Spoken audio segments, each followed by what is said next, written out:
He gives us his all: speed, endurance, power. Yet his wild spirit burns bright.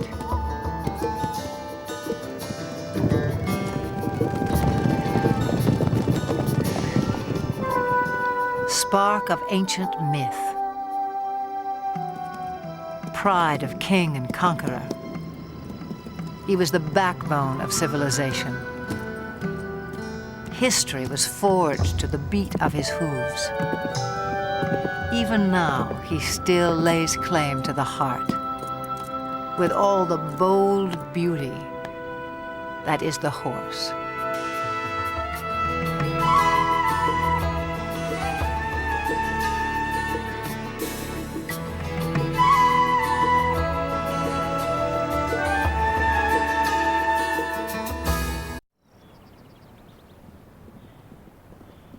Summer sets off fireworks in the mountains of southern Montana. Spurred by heat and hunger, wild horses converge on the cool green heights, and sparks begin to fly.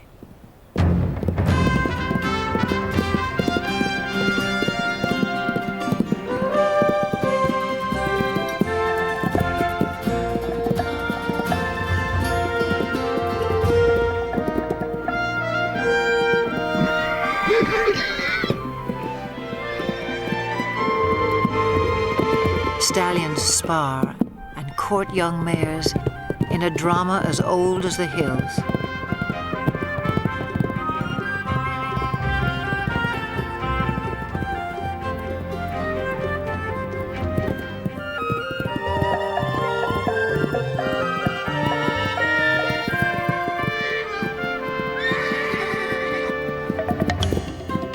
The Mustang has become a symbol of the American West.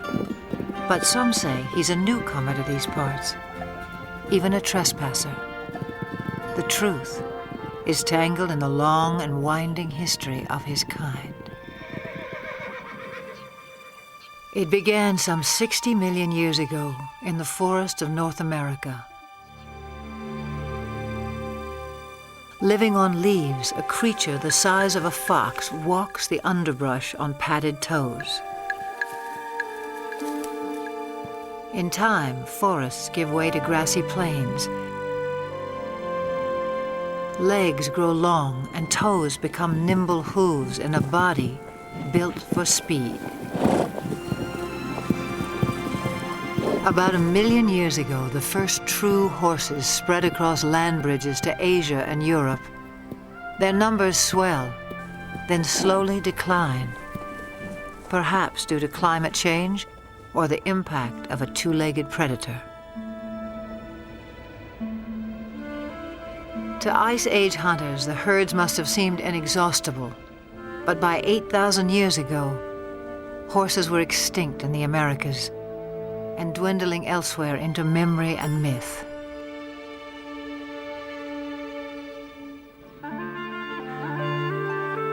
Then somewhere on the steppes of Eurasia, at least 4,000 years ago, the horse inspired someone as more than just a meal. It may have begun as a shaman's ritual or a reckless teenage prank. But some brave soul took a quantum leap and changed the world forever.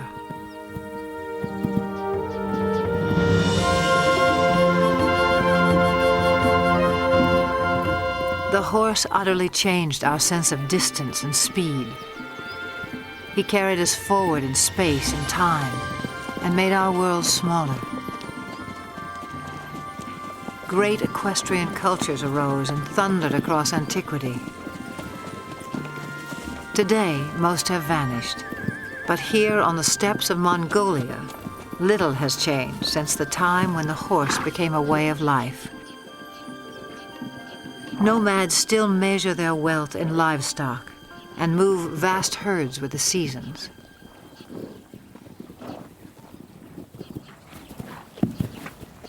Small but hardy, Mongolian horses endure a harsh climate and grow a thick winter coat.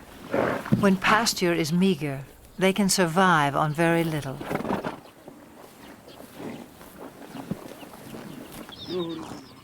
Mongolian nomads also herd sheep, goats, and cows, but horses are their greatest pride. Revered, they are largely reserved for riding, and one other important role. Mongolia's national drink, called irak, is fermented mare's milk. Life in the saddle begins early, in keeping with a local proverb. A Mongolian without a horse is like a bird without wings.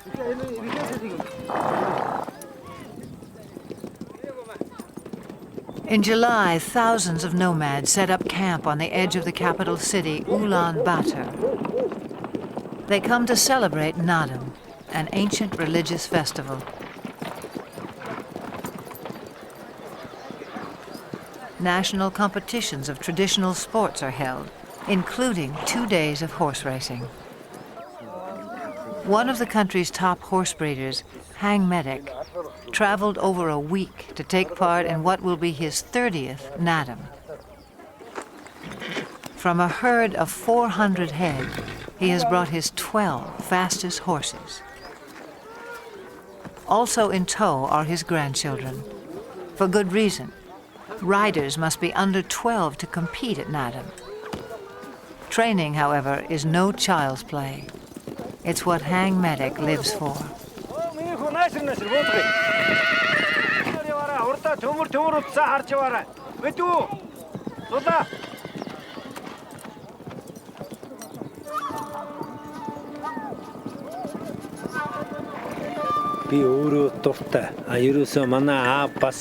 Horse training is a passion.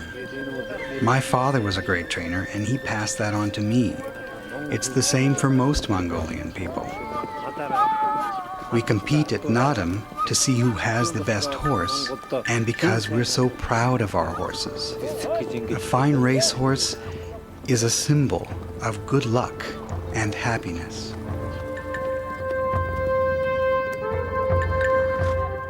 On the day of the first race, preparations begin at dawn. Hats and bright silks will help families spot their little jockeys at a distance.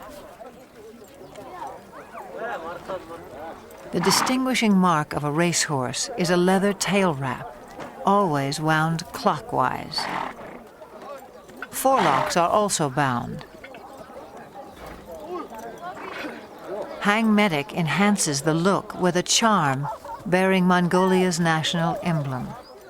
He has high hopes for this young stallion. With an offering of mare's milk, Handicapped's wife invokes the sacred powers of nature to bless horses and riders. A circle of incense purifies. A drop of irak protects from harm.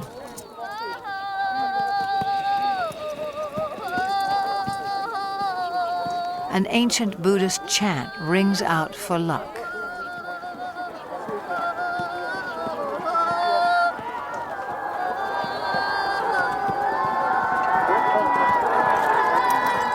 Some 500 riders will compete in the first race. Parents on horseback swell their ranks. By tradition, they circle clockwise at a staging area near the finish line.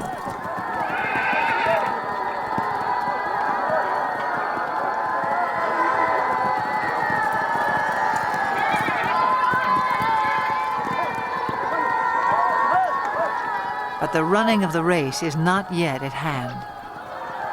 The starting point lies more than 15 miles away in the open steppe. To reach that point at a walk will take the racers some 3 hours, which leaves time to kill for everyone else. Nomads like handicapped take the moment to catch up with old friends and trading partners. For people who live much of the year in relative isolation, there's also the irresistible allure of new faces.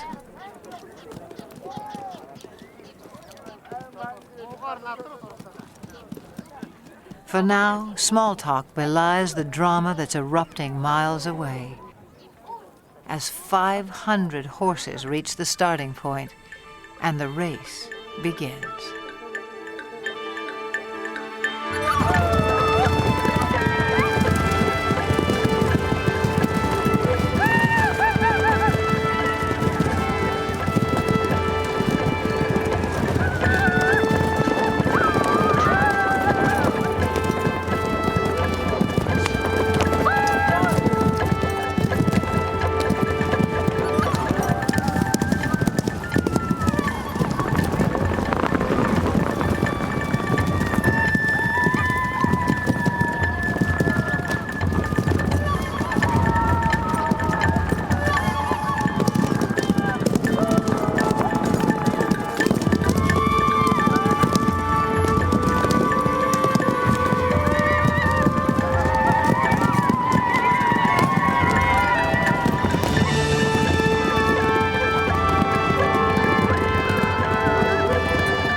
Long before they can see the racers, spectators crowd the finish line. According to myth, the dust kicked up by winning horses showers happiness and prosperity on all those it touches.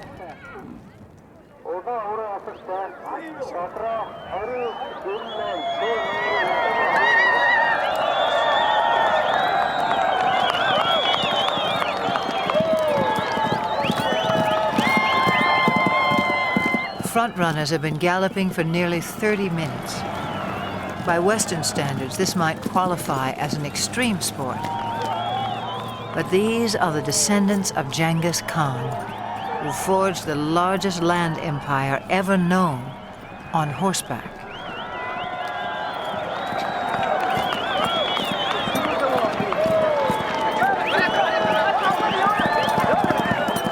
The blue sash of victory goes to the first 5 horses. A flash of green tells Hang Medic his granddaughter has placed. But a riderless horse sends him off in search of his youngest grandson.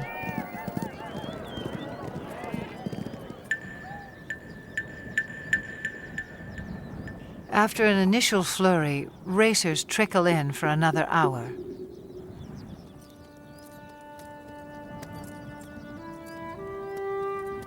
Herd instinct alone will keep a horse going, even one that lacks the fitness and conditioning required for a long-distance run. For some, the strain is too much.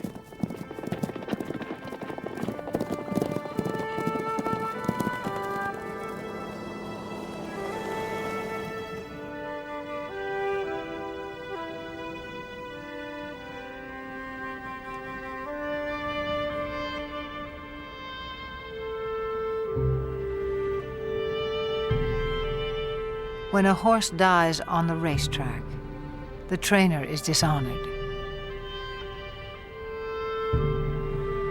But the child who has lost a beloved pet reaps only heartbreak.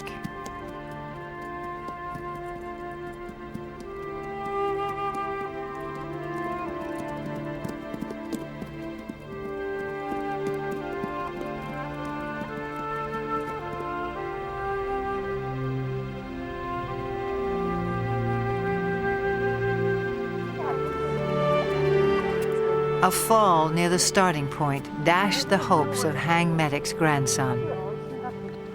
His horse is safe, his bruises minor, but his 6-year-old pride will sting until the races are over.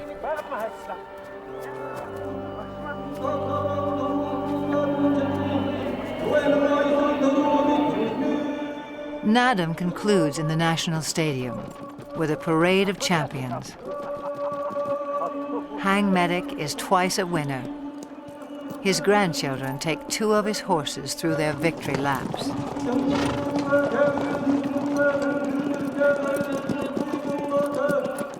A herald sings the praises of the winning horses.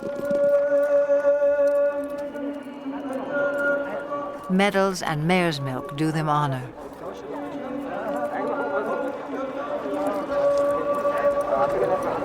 But for each little rider, the highlight is a kiss from the president of Mongolia.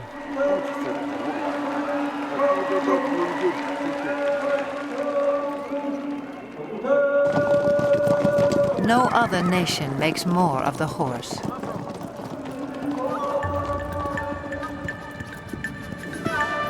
Fiery steed, faithful servant.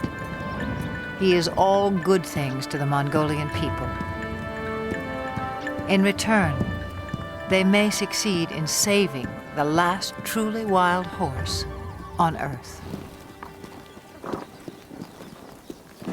Before the rise of civilization, his kind ranged throughout Asia and Europe. Alert and aggressive, they were elusive prey with their camouflage of tawny coat, their upright two-toned mane. These horses were already rare in 1878, when Russian explorer Nikolai Przewalski returned from Mongolia. He carried a skull and hide that would prompt the announcement of a new species.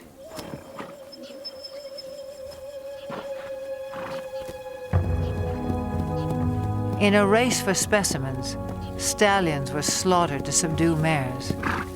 Mares were killed to secure foals. Dozens died en route to zoos and animal collectors in the West.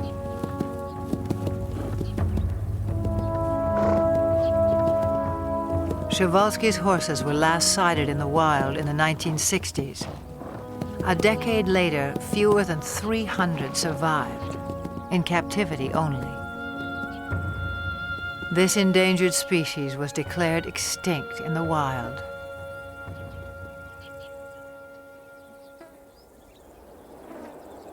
In 1992, 16 Przewalski horses from European reserves touched down in Ulaanbaatar. Their journey was the crowning achievement of Dutch conservationists and Mongolian authorities. Transports were blessed with mare's milk as the horses arrived at a nature reserve established in their honor. The homecoming delighted local people. Their name for the horses is Taki. The word also means spirit.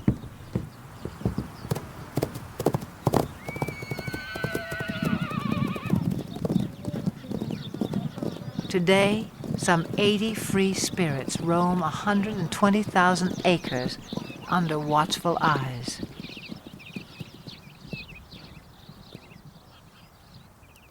Park rangers closely track the animal's health and behavior. Breeding success is high.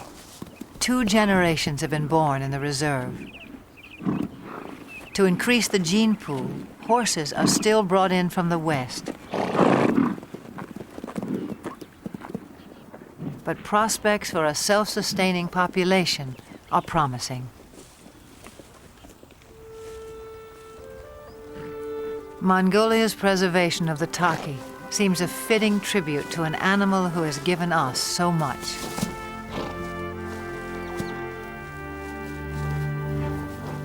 Domesticated, the horse revolutionized our world, but in the process, he was also transformed.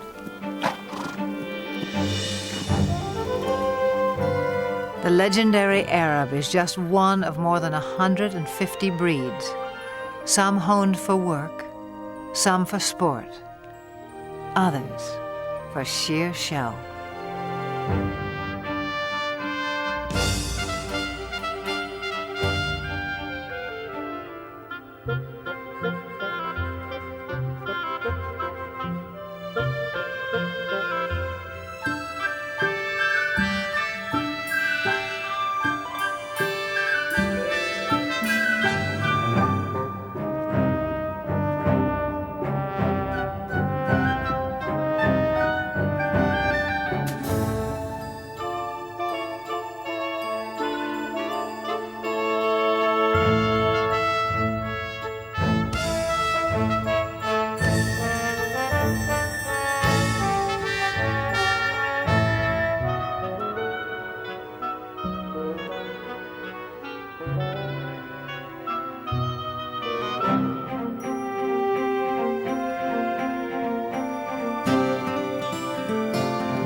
The Spanish horse boasts one of the oldest pedigrees. His speed and stamina were praised by the Romans. The famous Spanish riding school in Vienna was founded in his name. A dancer's grace made him a favorite of monarchs and earned him the title Royal Horse of Europe. Today, he inspires a new generation.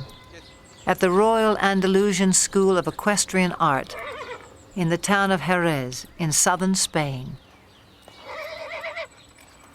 Few gain admission here.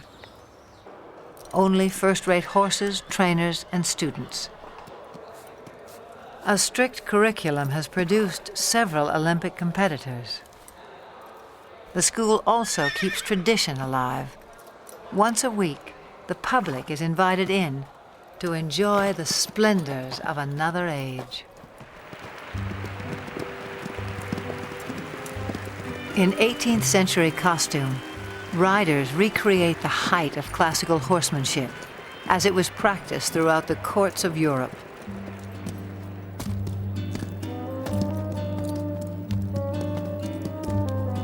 Most spectacular are the airs above the ground.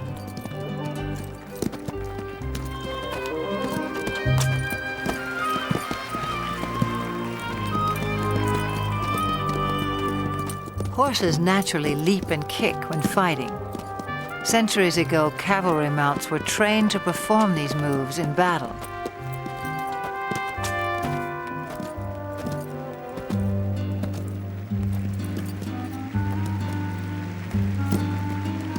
Eventually, each gesture became an end in itself, as formal as ballet. A supreme effort, the capriole demands vertical loft, virtually in place.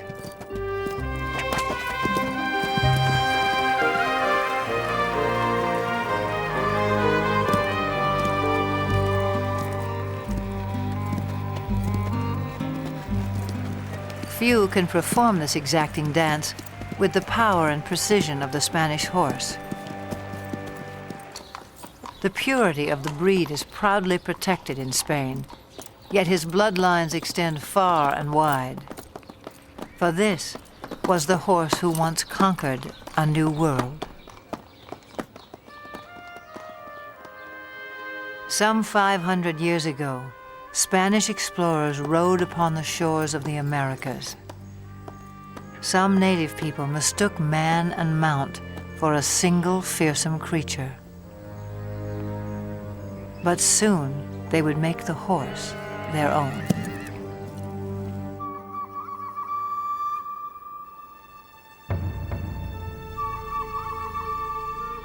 Through stealth and trade, Native Americans embraced the horse.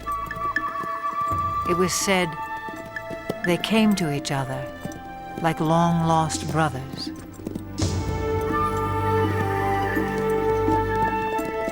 Some called him Sky Dog.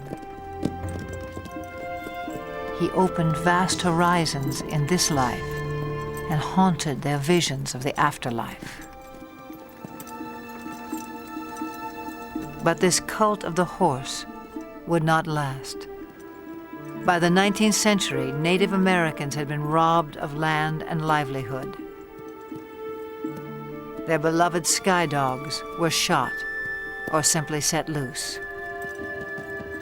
Scores of Indian ponies joined strays and runaways, already thriving in the wilderness. By 1900, over 1 million horses roamed the American West. But not for long. To make way for cattle and sheep, public lands were cleared of animals considered worthless pests. They were slaughtered by the thousands for pet food, fertilizer, and mere sport. In the 1950s, public outcry denounced the abuses. Still, numbers had dropped below 20,000 by 1971, when a federal law was finally passed to protect the wild horse. as a living symbol of the pioneer spirit of the West.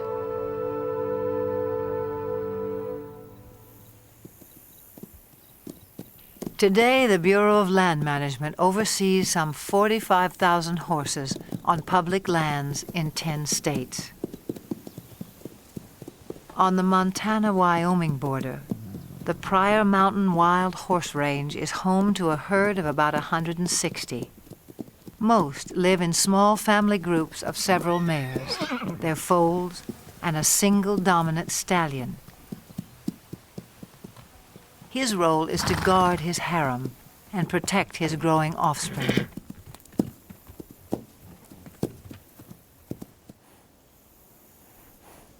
This stallion, known as Raven, is one of the most dominant on the range.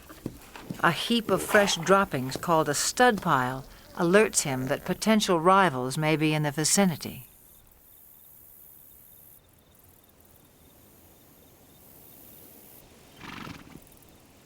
A band of young bachelor stallions prompts Raven to move his family to a safe distance.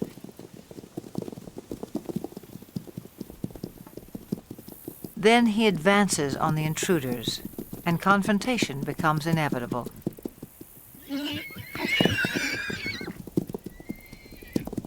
Raven may be outnumbered, but at 10 years old, his maturity and experience give him the advantage.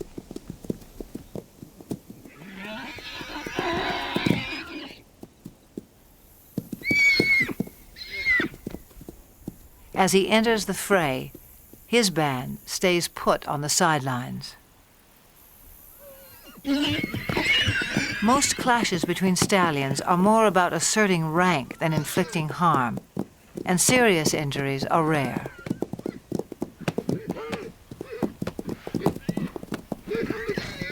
In the end, the bachelors move on unscathed but chastened, and Raven returns to his mares.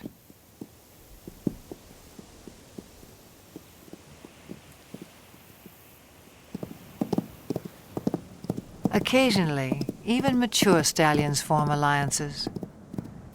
A stud named Starman acts as a subordinate or lieutenant stallion to Flash, who has a mare and foal of his own.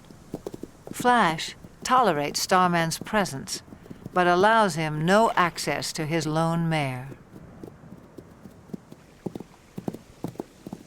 In summer, a waterhole fed by melting snowbanks attracts this small band.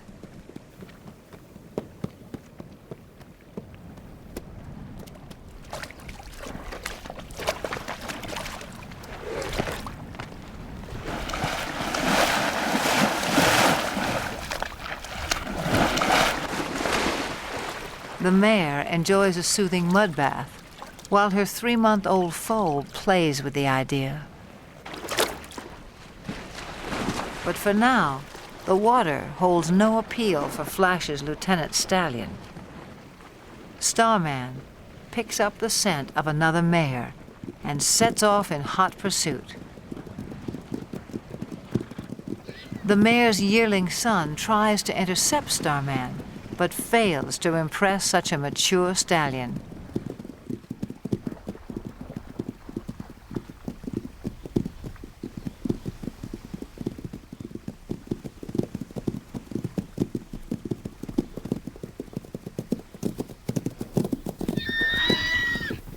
This mare's own stallion must be just out of sight, a boon for Starman. Still, she rejects his advances.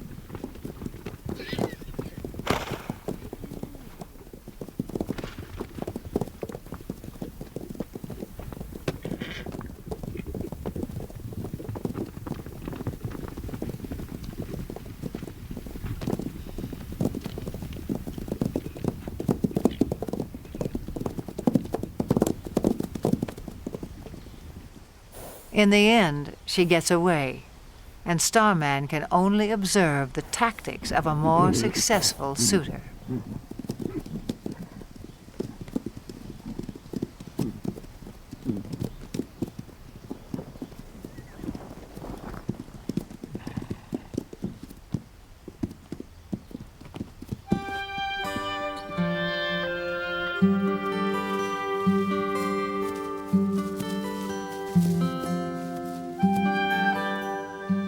times, the Pryor Mountains seem heaven on earth for horses. Though much of the terrain is arid and winters are harsh, summer pastures can be glorious.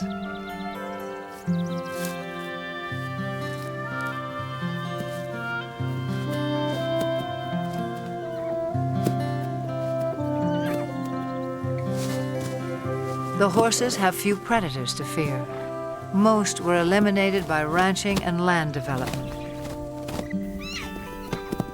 With high fertility rates, the horses' numbers can increase by 10, even 20% a year. And that means trouble in paradise.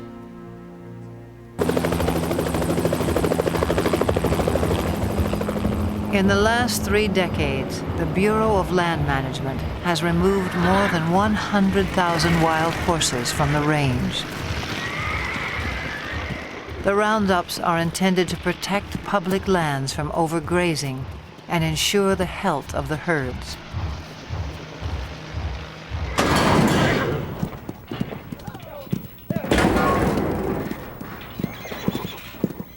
Excess animals are placed in adoption programs, but supply far exceeds public demand.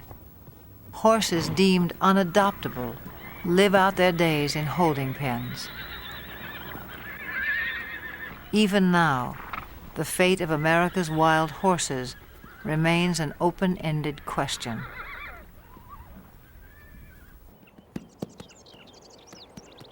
Some 4,000 years of domestication have failed to deprive the horse of his wild instincts. His natural impulse is to flee the company of humans. Brian Newbert makes a living not breaking, but in his words, starting wild or green horses. This 2-year-old quarter horse stud, born on the open range, has never been handled. On his ranch in Northern California, Brian is about to make first contact.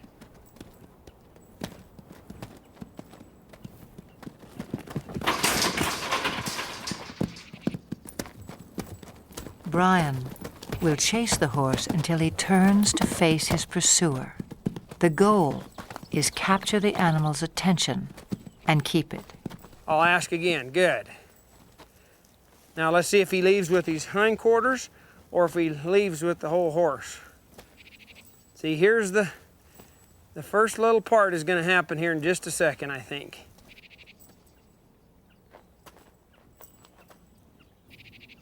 Subtle shifts of body language keep the horse focused on Brian. If his attention wanders, I might see if I can get another step closer. As long as he's doing that, I'll just let that soak in. And I'll take another step. And I'll take another one here. He's having trouble with it, but he's trying.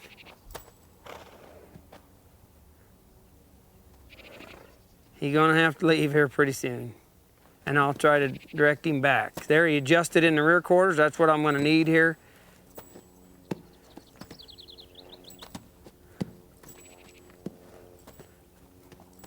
Within about 15 minutes, the young stallion has mastered the maneuver. Now Brian presents a new challenge. I might do just a little swinging here and see if he can stand that. And I'll see if I can put that on there without hitting him in the face. And I'll just, as I come forward, just let that go. And it's kind of scary. And you can see that it's troubling to him a little. So I'll just put just a little pressure till he finds his way toward me. See, he keeps thinking his answer is out of here, but the answer's right there. The horse turns to Brian for reassurance, a critical breakthrough. Now he might reach for me.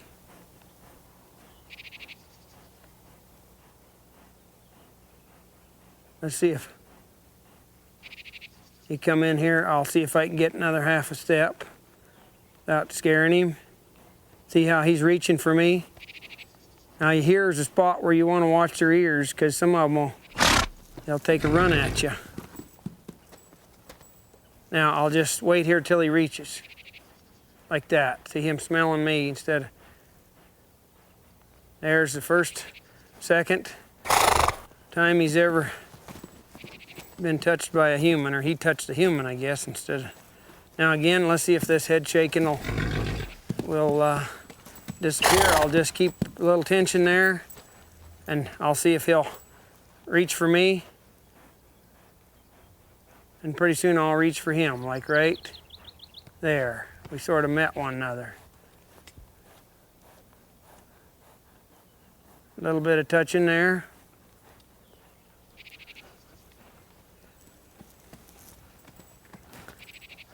A little bit more here. See, he's finding out he can touch me and reach for me now.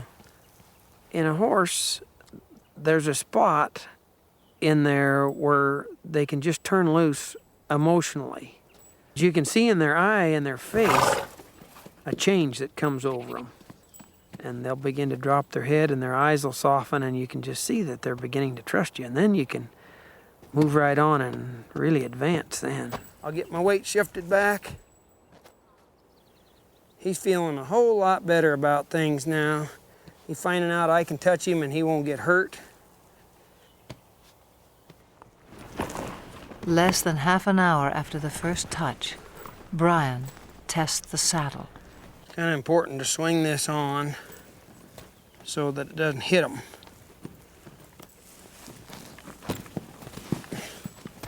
So this grab will gradually just lays right over on their back like that. I don't mind seeing one buck with the saddle, because being a prey animal, that's his responsibility to not let anything stay up there. That's where the predator has the best advantage. If he can get above and stay with them, then he can have himself a meal. Pretty dreamy now, but we'll see what he's like when he feels that saddle on there. I'd rather he test the saddle out before I get on than after I get up there. Now I'm gonna move him off, but ever so softly, if I can. I'm not trying to make him buck.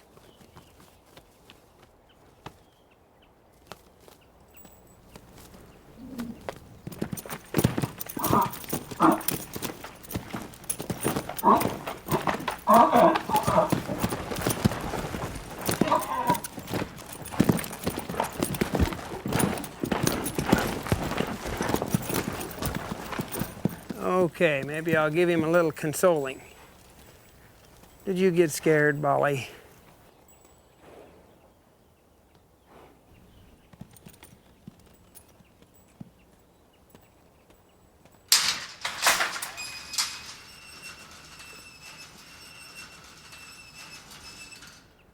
It's been less than 2 hours since Brian began work, a fairly routine first session.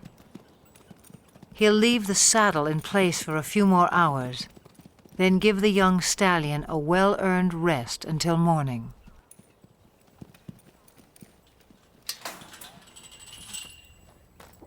Yesterday's fear gives way to recognition and trust.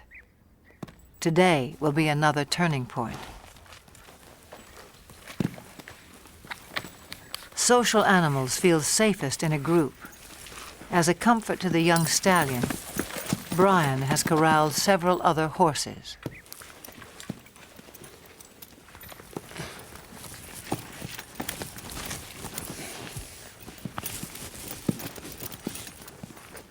See, if he wiggles, I'll just wait here till he stands put. Pet him over here as if it was my leg, and maybe get myself kind of set here before he gets untracked. I might let him go right out that way. And I'll just ask him to go. If he gets up set, if he gets scared, wants to run, I'll just try to go with him.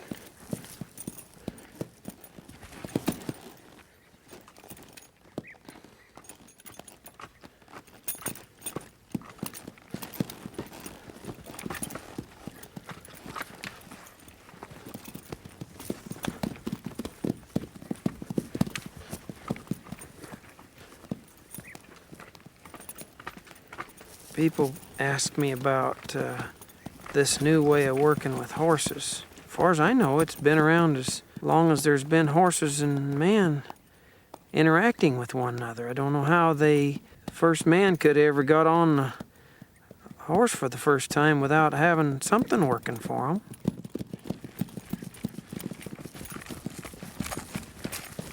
I'll get a little bolder as he gets a little more confidence. I'll ask him here to come back to me with this rein a little, and he did. The young stallion's first ride lasts no more than 15 minutes and prompts a simple reward.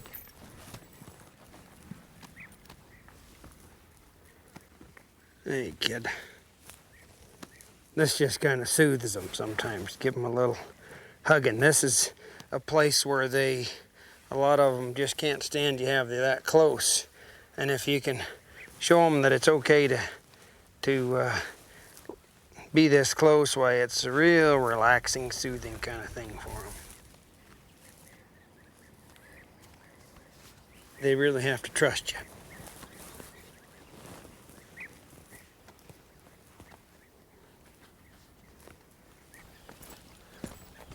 By day 3, it's time to abandon the security of the corral. A whole new life is beginning for the young stallion. He gets so he can trust me a whole lot more today, I see.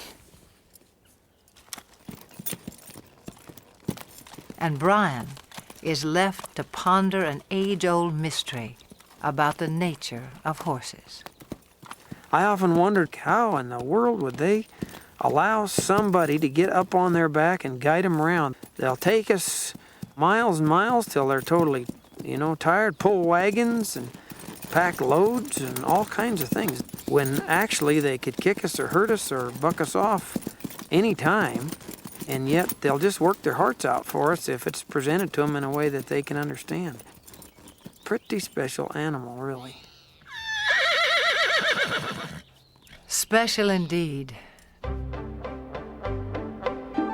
No more than 60 years before the first moon landing, the world was driven by horsepower.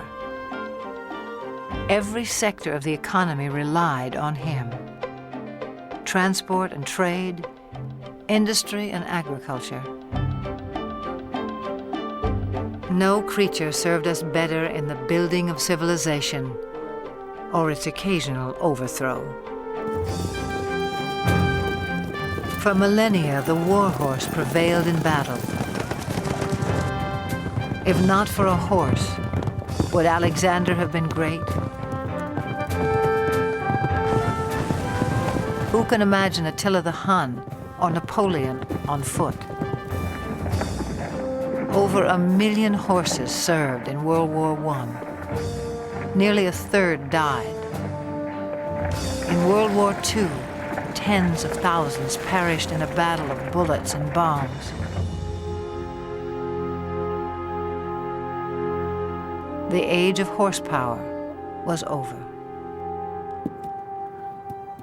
And yet there are more horses in the world today than during the 1800s, some 62 million. In an age of technology, perhaps we yearn all the more for the touch of something wild.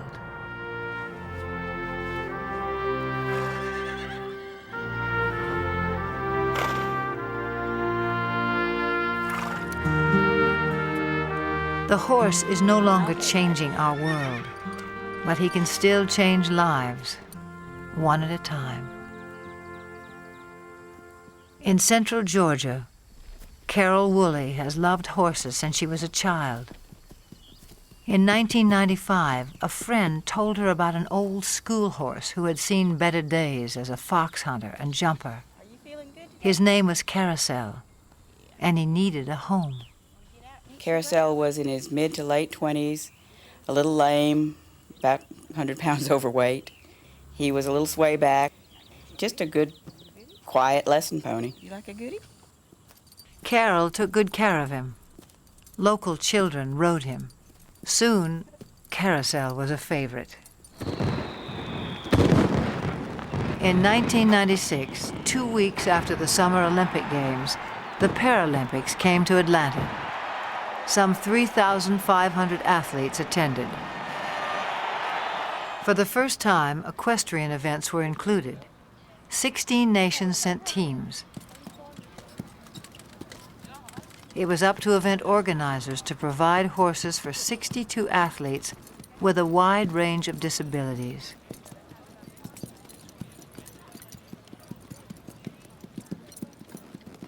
Each would be judged on precision, smoothness, and harmony of horse and rider while performing a set pattern in the arena.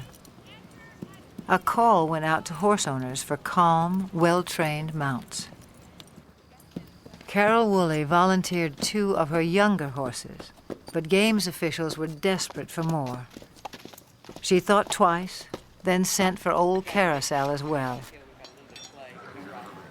After a checkup, he was quickly put to the test. Now, later in the day, they called him for Denmark, and I met Britta Anderson, who's a very small woman in a wheelchair, and I thought to myself, there's no way she's going to ride this pony. She spoke English quite well, and I asked her, have you ever fallen off a horse? And she smiled and looked at me and says, many times. Far from falling, on the day of competition, Britta and Carousel took Carol by surprise. Anderson of Denmark. Anderson. Britta and Carousel made a connection. He knew exactly what she wanted, and she knew how to get the most out of him.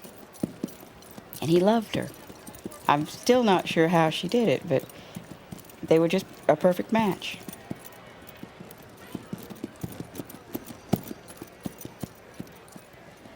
The judges agreed. The pair took first place in their division and received the highest score of all the competitors.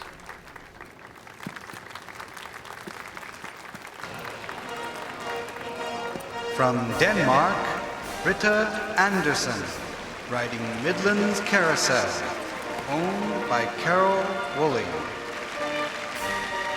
When they won the gold medal, it was this little pony and a horse trainer from nowhere and a world-class rider. And the thought that they actually won that gold and they earned it, it was probably one of the high points of my life.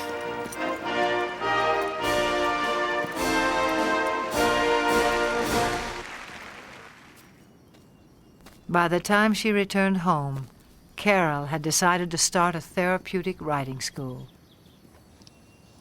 Would it be easier to face the other direction to get off? I think so. Horseback riding can improve balance and muscle tone, as well as a sense of independence and self-esteem in people with all sorts of disabilities.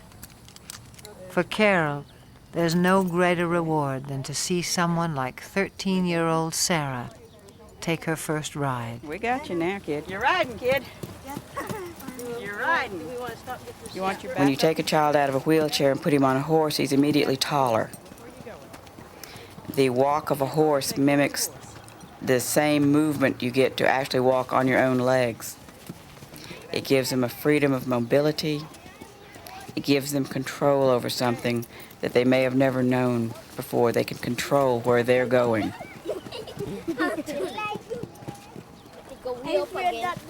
Carol runs the school on grants, donations, and volunteers. And Carousel heads her fleet of gentle horses past their prime. In August of 1998, at a regional show for riders with disabilities, Carol decides to send Carousel into the arena one last time. 9-year-old Sean Donaldson, one of Carol's top students, has never competed before. It's a breathless moment for his parents. Make your old man proud. You got a good horse on him, though. Knows what to do. Young boy and old horse are picture perfect and take a blue ribbon, In first place, Sean Donaldson from Carousel. A first for Sean, a final trophy for Carousel.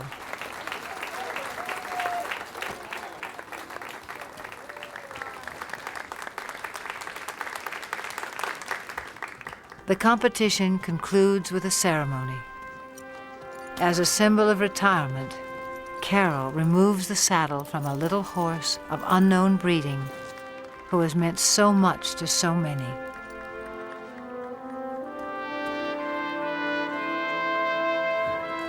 To him go the full laurels of a champion.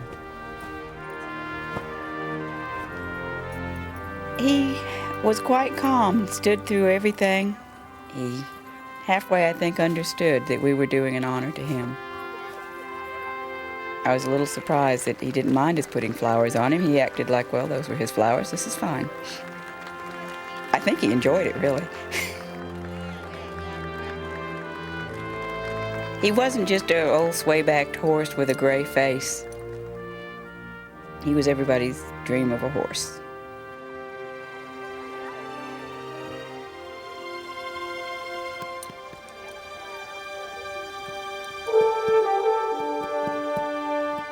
He's served everyone that's ever owned him, every place he's been. He's done everything we've asked him to do, all of his life. To me, he symbolizes all the horses that have worked hard all their lives and have given us so much pleasure. He's a fairy tale of a horse, but there's probably thousands of them out there just like him. I guess he's the poster child for all of them.